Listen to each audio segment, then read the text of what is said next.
Hey everyone, welcome to the Senior Rehab Project, the podcast for the community of rehab clinicians working to advance care for older adults. I'm your host, Nicole Nexon, and tonight we are recording the September meetup of the Game Changers. I don't know if you guys remember, but a little while back I did a State of the SNF episode in which I spoke with Allison Gustavson about her research at University of Colorado. And tonight we actually have one of her papers that we are reading and dissecting, and Allison has been brave enough to join us. So everyone else take a moment to introduce yourselves. Allison, welcome to the party. Hello. Jamie Lilly. Sorry, I had to unmute myself for everyone's benefit. Here I am, back in true form. Matt, how do I pronounce your last name? I'm sorry. Mesabov, and now you don't have to pronounce it. Hi, I win. Win. Okay, so the article we are looking at is Predictors of Functional Change in a Skilled Nursing Population. And I will shamelessly admit that I chose this one of a couple options you sent me, Allison, because I am SNF-based, and I selfishly wanted to talk about SNF-based things more than my usual once a month. What are you going to do? At least I'm honest. Good to me. Good. All right, so you sent us some questions you wanted us to look at, but also I kind of want to turn it over to you and let you kind of guide us what your thoughts were, what you want to know from us, what our reactions were to the article, kind of however you want to run it. But there were a couple questions that I do want to get to specifically at some point, but I'll let you kind of introduce and begin.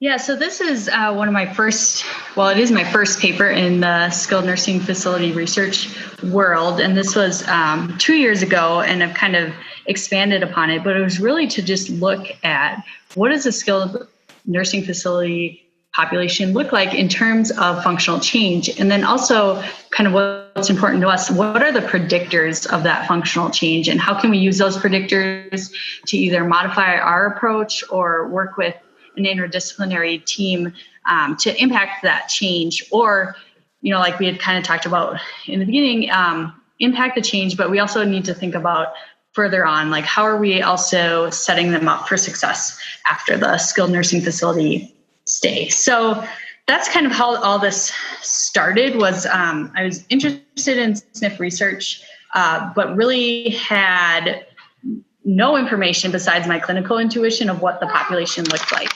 This was, I wanted to get your guys' thoughts on this. And then I also had some general questions, and these are kind of just more general because I really am working on kind of changing the paradigm and approach in skilled nursing facilities to make it more high intensity across the road. Just kind of getting your thoughts on how we can make that happen, especially with the new care delivery models. So it's kind of two different things, but I'm always excited for a platform where I can talk about the skilled nursing facility population. So I thought I could maybe combine both. Yeah. So you used 3 outcome measures, correct, in this? Which ones did you choose and why? Well, for function, I did the short physical performance battery. And as part of that, you can get gait speed out of that. And then I'm going to use the Barthel Activities of Daily Living Index, but that was just extracted from the MDS data set, so it wasn't performed by OTs at all. And then all the other factors were assessed through the MDS or minimum data set characteristics. So I didn't add anything else to their clinic load. The only thing is that the therapists were now doing the SPVB and gait speed on everybody coming into the facility. Rationale on why I chose the SPVB: well accepted global measure of lower extremity function. It's often used in the geriatric literature by geriatricians. A 3-part test, so it's a balance test where you do feet together, semi-tandem, and tandem, and then you do a gait speed test, and then a 5-time sit to stand. So it's an ordinal scoring system, so it's from 0 to 12, 12 being better function. Pretty quick. It's a lot faster than a Berg or anything like that. You can get gait speed from it. It's not a part of the test. The test uses ranges, but we had the therapist record the time so we could get gait speed. And then from a research standpoint, if we want to assess change, we need a measure that has a value of 0 that is meaningful. So for example, if you use the tug, to assess change from evaluation to discharge, but the person's not ambulatory at evaluation, which is sometimes a lot of our skilled patients, or they require assist, which kind of then doesn't make it a valid test, then we can't assess their change from evaluation to discharge. So this is just the test that seemed to work for the research purposes of looking at change. Are there better measures out there? Probably, but we just needed to have all the therapists do the same measure, at least one of the same measures on everybody to get a sense of the population. Okay. And I like that you mentioned that there's like a specific zero, because I did the tug today. It was a mod assist sit to stand. It was a minute with a rolling walker. So I know that it's not as a standardized measure anymore. It's just going to be something that I can look at for comparison. I can like tell the patient, this is where you were at the beginning, this is where you are now. So I like having the defined zero. Mm-hmm. That I understand the rationale for that. Thank you for explaining. Now there was one of the big points that, and we'll talk about, the rest of the article itself, but one of the big points that we all agree on is that what this study really showed is the effects of depression on patient performance. And for measure depression, you use PHQ-9. Now, who was administering? It's by nursing staff, and then it goes into the minimum data set. So that's where every patient should have a PHQ-9 on them, because they should have that completed in the MDS data set. So we were going by the depression scale at evaluation. Okay. Now, Jamie was saying that he actually performed something similar. Jamie, what do you do? We use the PHQ-2, and it does 2 questions as opposed to the 9 questions of the PHQ-9. Okay. So it's something like in if they've been feeling sad, tearful is one question. Another question is, are they feeling a sense of hopelessness, loss, that sort of thing. And then it gives you criteria as to how recently they felt that in terms of number of days. And so the scoring is such that if we are scoring a 3 or higher, then the policy with the agency is that we have to contact the patient's doctor and report it. My general sense, and the other agency that I've worked with before this one that has an actual behavioral health nurse, is that more often than not, what that leads to is just them being put on a serotonin reuptake inhibitor or some kind of medication to address the depression, and not an actual plan to address depression. Some agencies may have the option to have a social worker go out and have a discussion with the person, but again, I think it's really hard to put all the pieces together. I agree. Like I said, I didn't even know that this scale was being used. I haven't seen it myself. And then also, I was saying, I feel like I can't always quantify what my patients are feeling, and I find that frustrating because I then have to go and say, all right, look, I know I'm a therapist and I can't diagnose depression, but I can say that, like, they're not eating, they're not wanting to participate, like, they're not in a good place, and I can't get anywhere with the therapy. And I think that having this finding, like having this article that says that this is actually something that is a real effect, I'm hoping that I can bring this back and be like, look, we really need to start addressing this. And I'm hoping that, we are also discussing the impacts of the changes that are coming in the payment model, that maybe with a more of a focus on nursing, this can be something that's kind of added in to patient care. Like, maybe we'll start getting a little more look at their mental health. You used one skilled nursing facility that was a smaller sample size, and probably a very heterogeneous population. So what is your response to that concern?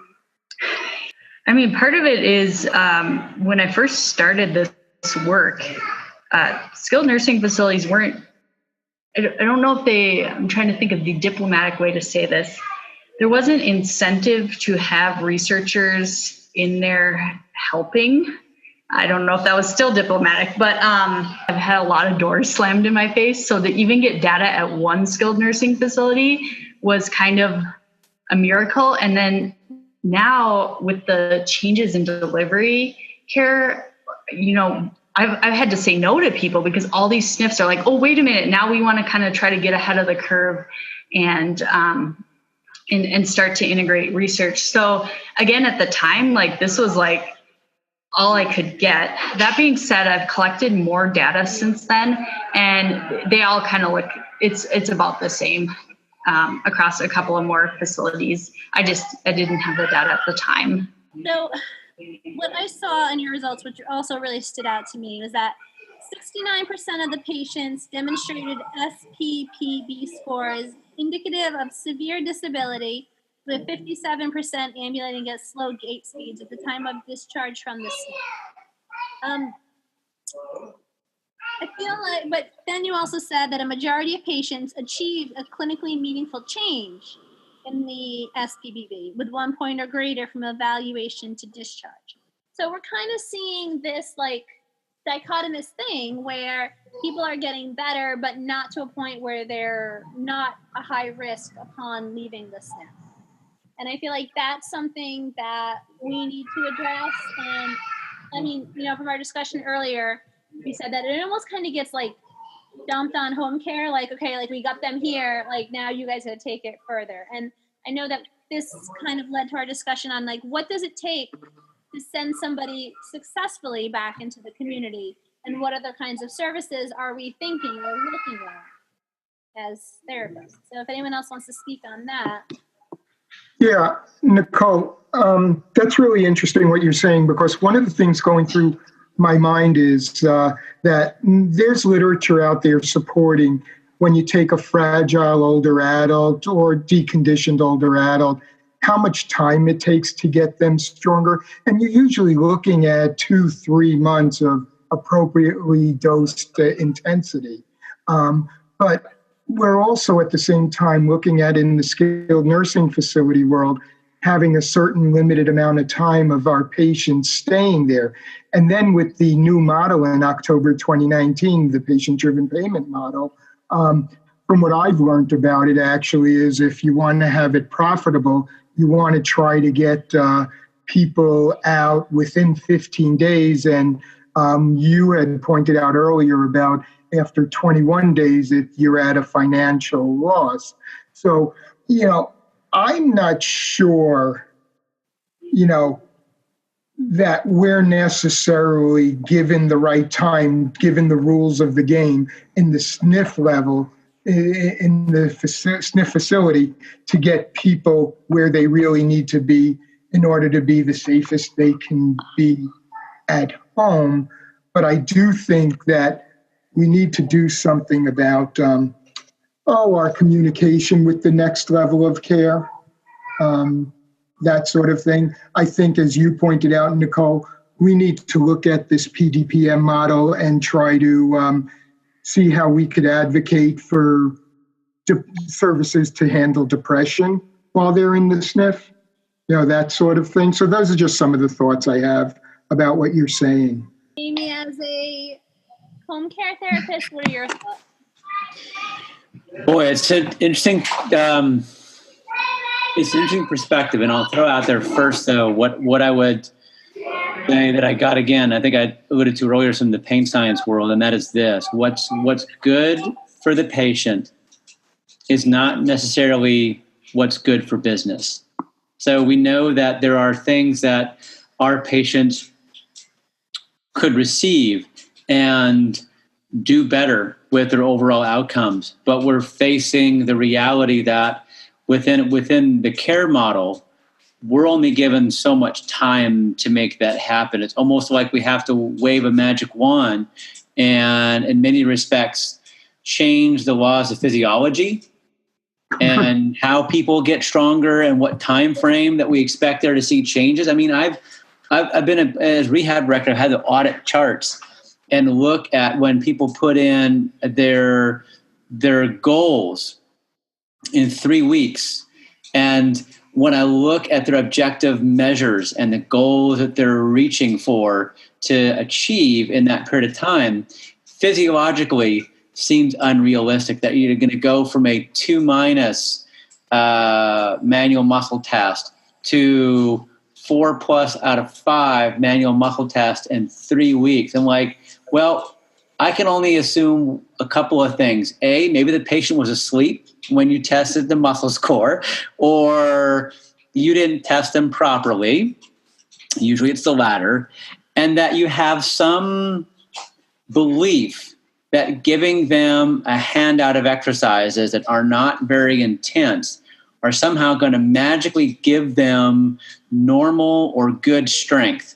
And I find there's such a big disconnect, but because we are being asked to show the value of our services through outcome measures and outcome measures only, that the tools that we have to work with to justify our existence has moved in that direction. So I don't think that creates any answers, but I think it highlights with this particular paper that there are other factors that we can change and improve and have an improvement in an outcome measure. So looking at the improvement in depression and seeing an improvement in gait speed says I don't have to just work on the gait speed part of it. I can actually figure out some other ways to maybe get in social services to address some of the depression.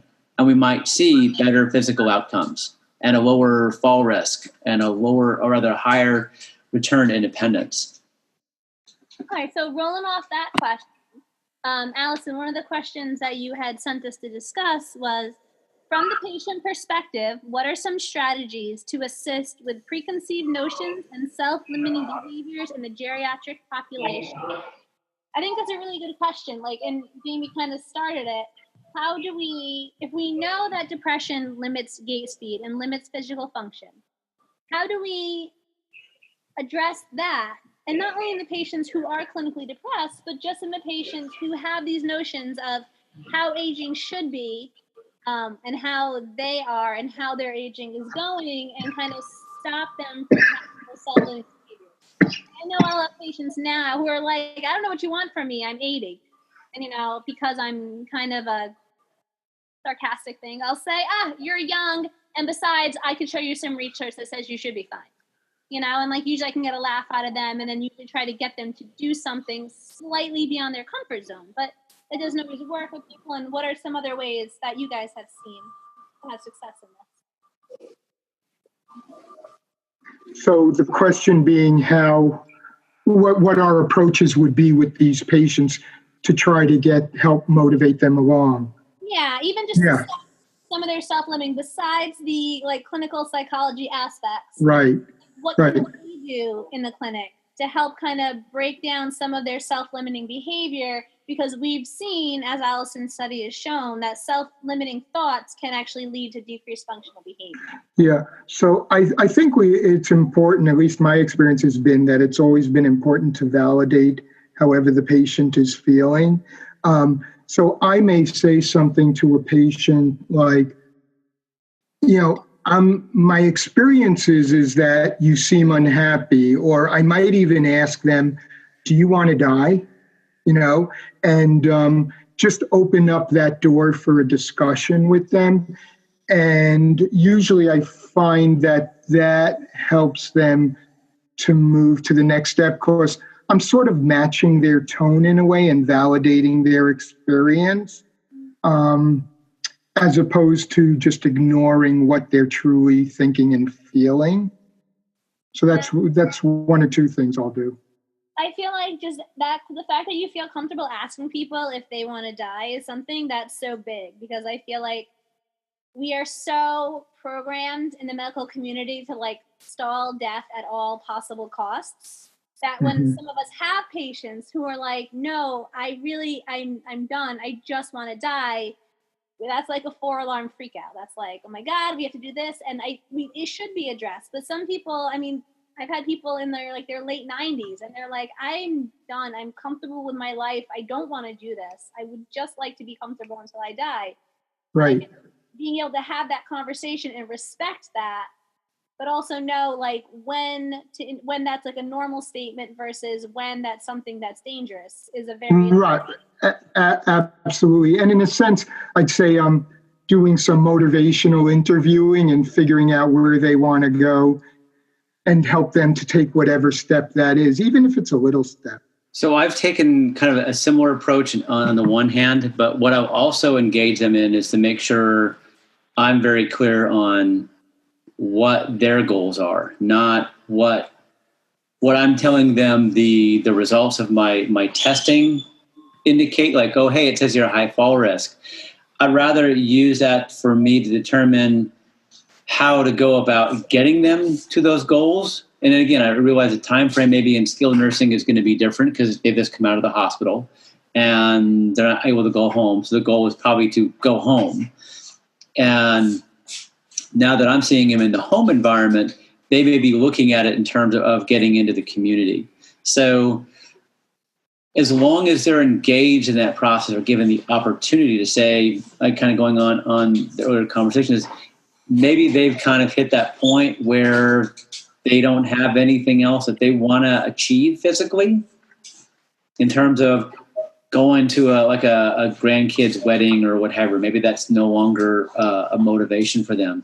And maybe it is if they're looking to check out in some point to have that discussion saying, well, how would you like it to happen? You know, do you want to be here in the hospital? Do you want to be at home? Do you want to be with family? How can we help you to reach that point where you'd be okay?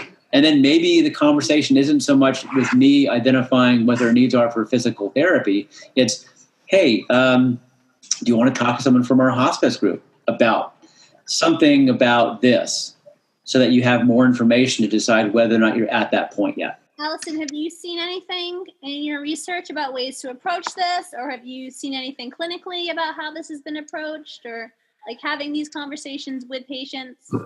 Yeah, so I haven't seen anything research-wise, which is kind of why I asked it, just to kind of open the door a little bit. But you guys both kind of touched on, and I think this was also my focus of this paper, was that we need to think a little bit outside of what we normally do as physical therapists. And, you know, maybe we do need to start thinking, I need that palliative consult. I really need to push for that behavioral consult.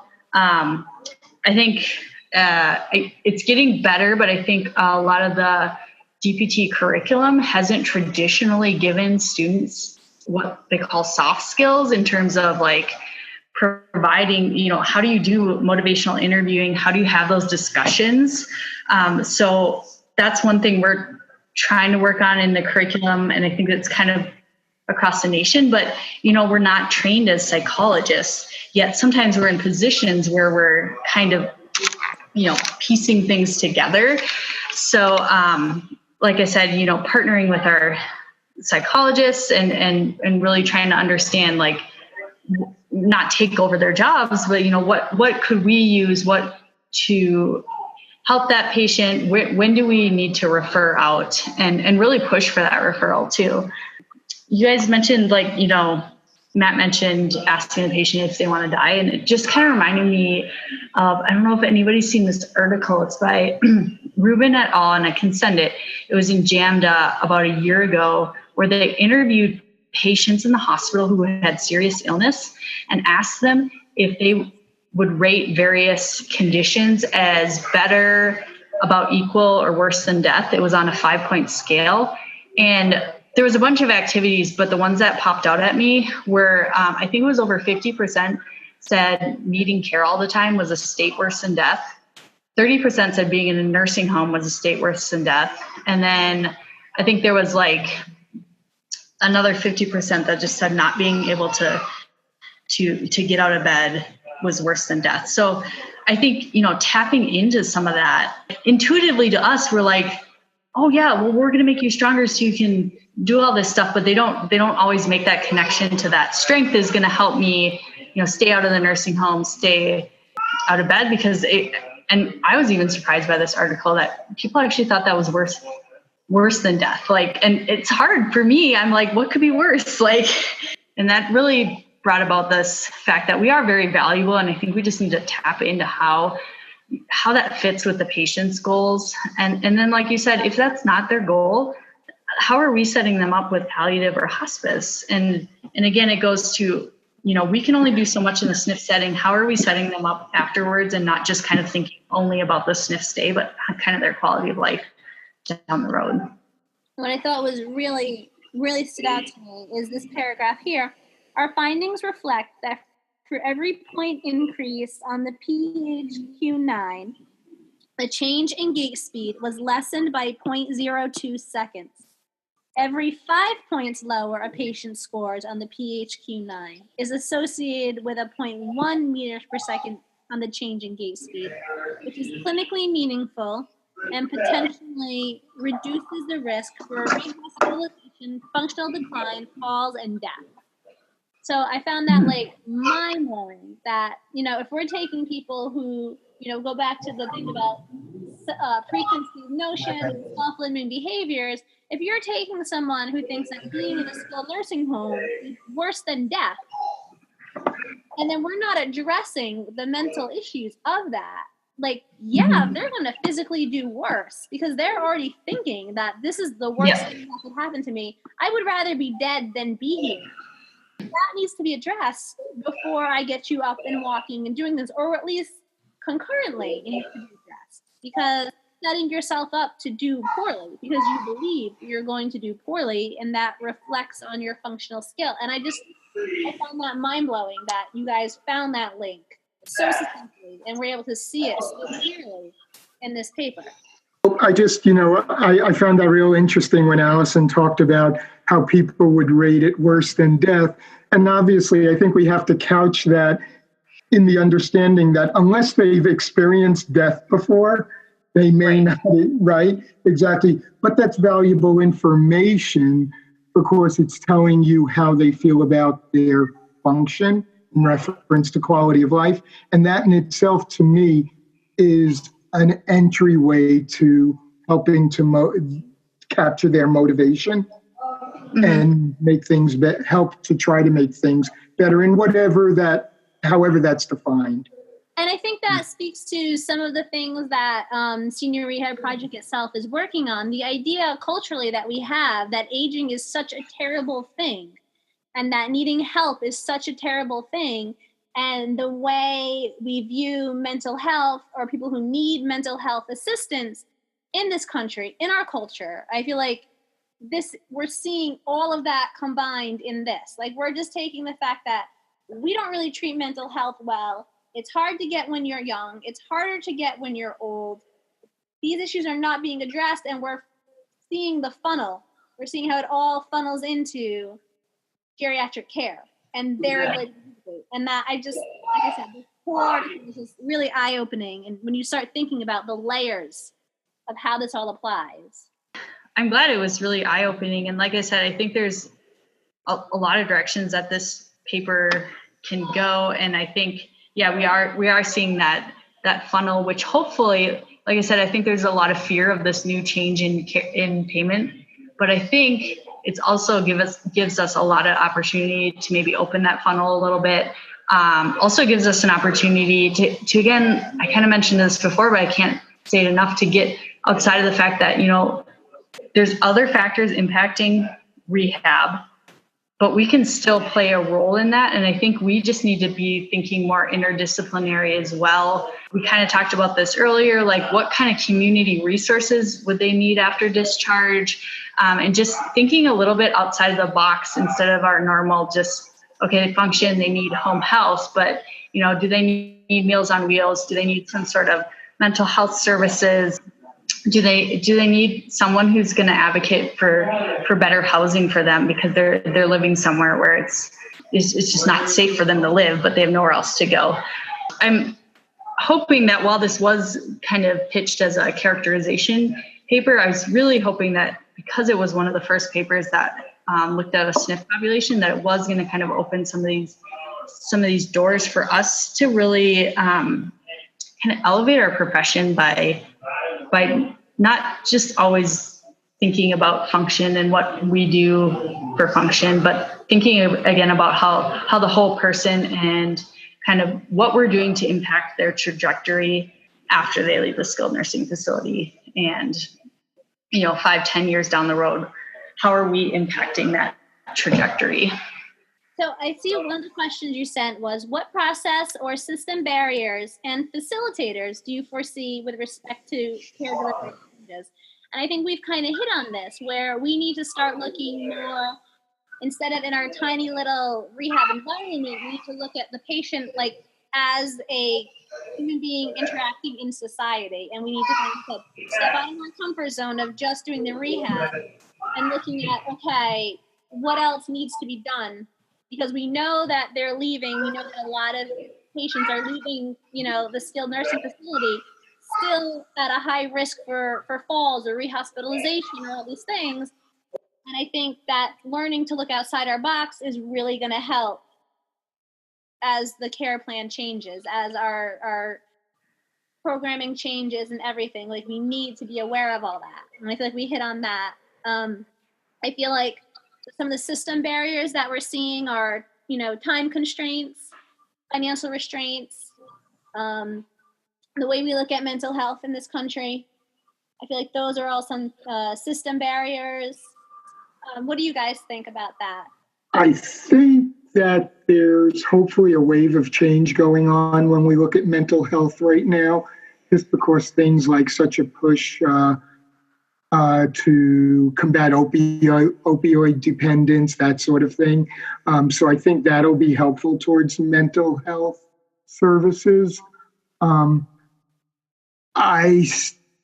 To me, when it comes to new and updated reimbursement systems, I always think the devil's in the details, and I could study it ahead of time, but once it's actually happening, I really get to understand it better, and you start seeing what are the barriers, what can you use, that sort of thing. So remains to be seen. Allison, do you have any further input on that yourself, or anywhere you were thinking that would go?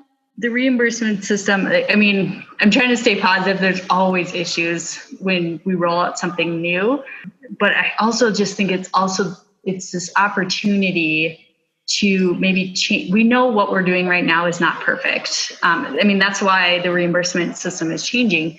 So how can we as therapists adapt and also kind of try to stay ahead of the curve a little bit in terms of changing how we are a profession? I think we're always an evolving profession. We're not the same that we were 10 years ago. And, hopefully we're changing for the better, but we do need reimbursement changes to help us with some of these. And I think it's going in that direction. I know there's going to be a lot of issues next year, but I always like to take this as an opportunity.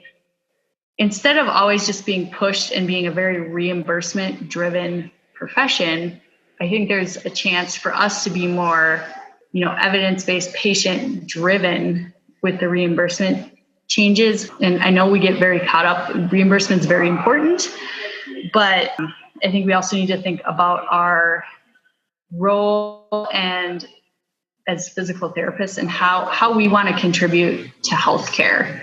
These are very broad topics. I have a lot of big ideas, but the reimbursement system kind of creates that little bit of pull for us to change, even though it might not be the best change. The reimbursement system might not be the greatest, but at least it kind of gives us some incentive to change what we're doing. Also, other disciplines, because a lot of what I believe is it's really the culture of the SNF. So we could provide the best therapy in the world, but what's happening with our other teams is really affecting that patient's outcome, as we can kind of see from this paper too. So hopefully, the reimbursement system is also maybe forcing a little bit more communication with, our behavioral health specialists, something like that. I think there's also that opportunity as well. That's why I went into research, is because I felt like we could be better as a profession, specifically in the skilled nursing facility and post-acute care arena. And, it just so happened that I kind of hit it on the front end before the reimbursement changes. So now we've already kind of got some research going that's hopefully going to help therapists. And then I've been talking to therapists for the past 4 years and developing research questions. And then, so hopefully we're kind of ahead of the curve in terms of adapting to the reimbursement changes and helping us really be sustainable in post-acute care. Yeah, I'm really trying to, I was saying the other day with some of my coworkers, I really am trying to look at this as like an opportunity for us to really brush up on our clinical skills, to be more involved in our advocacy, to really step up and use our clinical judgments and advocate for the patients, and practice, as they say, to the top of our license, and really do everything that we are able to and we should be doing, instead of just head down, grind. Let's do what we should be doing, what we are capable of doing as a profession. And I feel like this is a really good opportunity. And maybe I'm just a hopeless optimist, but so I want to say thank you so much, Allison, for sending us your research to review, for being on here and chatting with us. I want to thank Matt and Jamie for jumping in and having this conversation. I want to thank everyone for listening to the Senior Rehab Project. If you've gained anything from this episode, and honestly, I don't know how you could not have gained something from this episode, please consider supporting our work. You can become a patron through Patreon, a service that allows people like you to support people like us in the podcasting. You can give as little as $1 a month or become a game changer for $8.99 a month. We'll get an awesome Redefine Old mug and access to our monthly meetups like this. Such an exciting opportunity.